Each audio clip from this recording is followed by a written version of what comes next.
सात संगत जी, राधा स्वामी। आज की साखी बादशाह इब्राहिम अधम की है, जिन्होंने कबीर साहिब से नामदान लिया, उनकी 12 साल सेवा की और उसके बाद उनमें क्या बदलाव आया, उससे संबंधित है। बादशाह इब्राहिम अधम ने कुछ वर्ष अपने सद्गुरु कबीर साहिब के चरणों में रहकर उनकी सेवा की और फिर उनका आशीर्वाद प्राप्त करके उनसे विदा लेकर आप बुखारा आ गए। परंतु अब वह बादशाह नहीं बल्कि एक फ़कीर के तौर पर लौटे थे। एक दिन बादशाह दजला नदी के किनारे बैठा गुदड़ी सी रहा था। उसका वजीर शिकार खेलता खेलता उधर आ निकला। 12 साल में शक्ल बदल जाती है, कहाँ बादशाही पोशाक, कहाँ फ़कीरी लिबास। तो भी फजीर ने उसे पहचान लिया और पूछा, आप बादशाह इब्राहिम अधम हो? जवाब मिला, हाँ। वज़ीर बोला कि देखो, मैं आपका वज़ीर हूँ।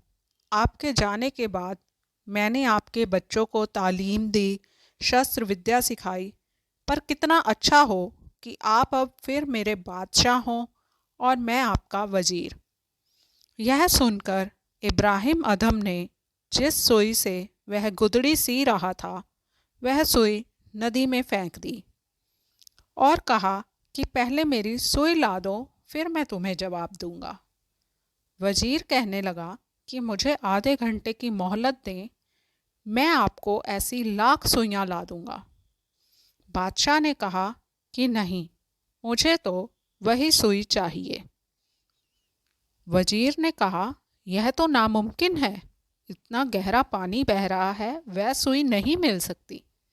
तो बादशाह बोला, तुम कुछ नहीं कर सकते। और वहीं बैठे हुए बादशाह ने अपनी तवज्जो दी। एक मछली सुई मुंह में लेकर ऊपर आ गई। इब्राहिम अधम ने कहा कि मुझे तुम्हारी उस बादशाही को लेकर क्या करना है। मैं तो अब उस बादशाह का नौकर हो गया हूँ जिसके अधीन सारे खंड ब्रह्मांड कुल कायनात है। अब मैं वह नहीं जो पहले था। मुझे अब उन ब्रह्मांडों का अनुभव हो गया है जिनके बारे में कभी सोचा भी नहीं जा सकता। जैसे तुम मुझे वह सुई वापस लाकर नहीं दे सकते, ऐसे ही तुम उस बादशाह को मुझ में नहीं पा सकते। इसलिए जाओ, अब मेरे लड़के जाने या तू जान। सात संगत जी, नाम एक अमूल्य वस्तु है। संतों महात्माओं के पास नाम की दौलत होती है, इसलिए वे सांसारिक पदार्थों से अनासक्त होते हैं। उन्हें सांसारिक पदार्थों का कोई मोह नहीं होता। यही बदलाव बुखारा के बादशाह में भी कबीर साहिब की सेवा करके आया। राधा स्वामी जी।